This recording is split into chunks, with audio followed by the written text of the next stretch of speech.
जुनून सच दिखाने का। टिहरी कांग्रेस जिलाध्यक्ष राकेश राणा ने प्रेस वार्ता आयोजित कर बीजेपी सरकार पर निशाना साधते हुए कहा कि बीजेपी सरकार के 4 वर्ष पूर्ण होने जा रहे हैं, परंतु सरकार अभी तक युवाओं को रोजगार नहीं दे पाई। ये सरकार केवल मुख्यमंत्री का चेहरा बदलकर लोगों को सपने दिखाने का कार्य कर रही है। इस सरकार के पास विकास का ना कोई विजन था और ना ही होगा, क्योंकि यह सरकार जुमलों की सरकार है। उन्होंने कहा कि आगामी 2022 के चुनाव में कांग्रेस बीजेपी की डबल इंजन सरकार का मुखौटा उतारकर लोगों को दिखाने का कार्य करेगी। भारतीय जनता पार्टी सरकार को इस प्रदेश में 4 साल का समय पूर्ण होने जा रहा है।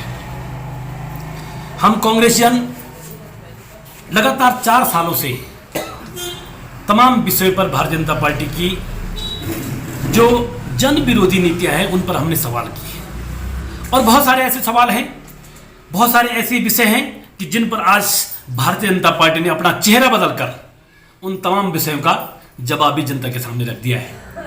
क्या भारतीय जनता पार्टी चेहरा बदलकर ये साबित करना चाहेगी कि हमारे जितने 4 साल के पाप हैं, जितने हमारे 4 साल के जो कुकर्म हैं, जितने हमने जन विरोधी फैसले किए, क्या वो धुल जाएंगे?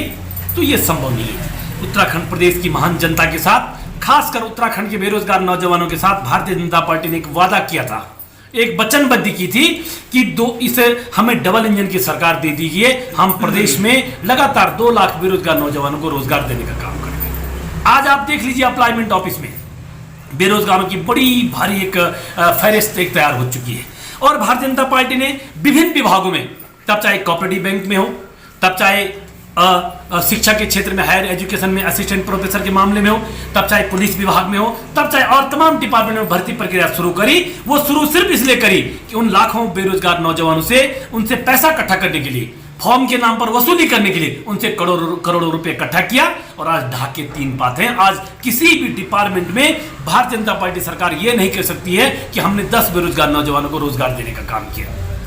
कोविड-19 के बाद इस प्रदेश में जो विभिन्न असंगठित क्षेत्रों में लगभग 15 से 20 लाख नौजवान जो पूरी देश दुनिया से घर आया है, आज वो दर दर की ठोकरें खा रहा है, उसका जीवन हताशा और निराशा में।